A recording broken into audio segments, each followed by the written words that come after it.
The US has said it will withdraw from a key Cold War-era arms control agreement with Russia at the beginning of next month. Now, it comes after American and Russian officials met in Geneva for talks, and the US side concluded that Moscow is in breach of the Intermediate Range Nuclear Forces Treaty, a position long held by Washington.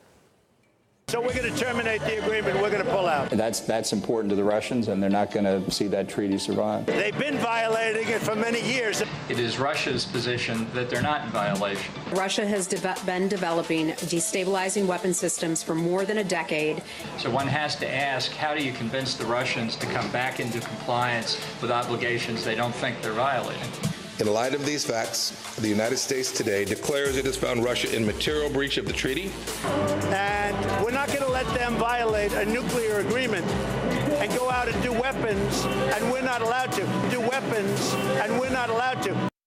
So that's America's point of view. Moscow says it has invited US inspectors to examine the missiles which Washington claims violate the treaty, but to no avail.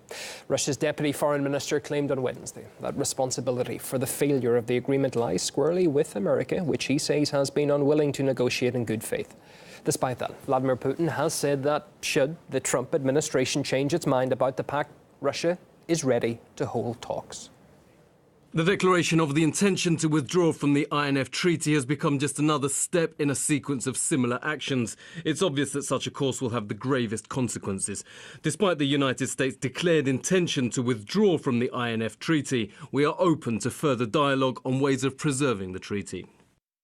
Well, Washington's decision to tear up the agreement has also drawn criticism from many European officials who appear unsettled by the move.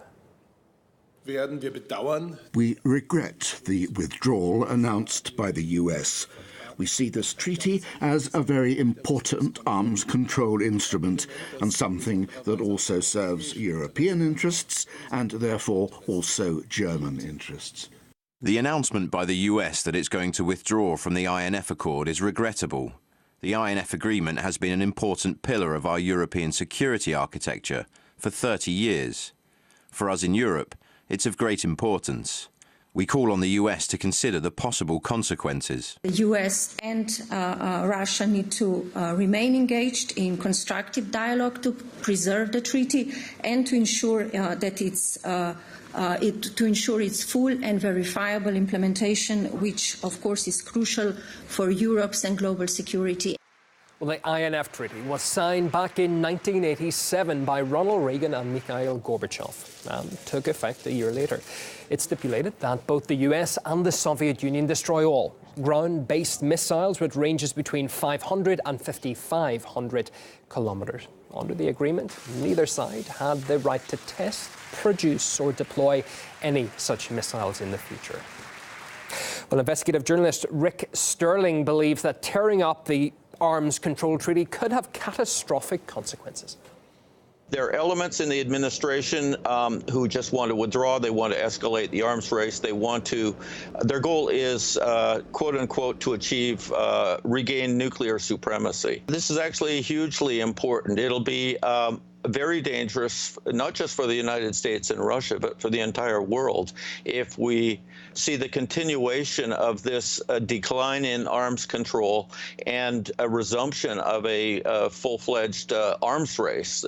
And some people say, well, there are other nuclear powers such as China and other countries. But rather than tearing up the INF treaty, what should be done is to expand it to include other countries. That would be a logical way to proceed. Tearing up the treaty is going to be it's going to be a milestone that has a potentially disastrous consequences, very dangerous.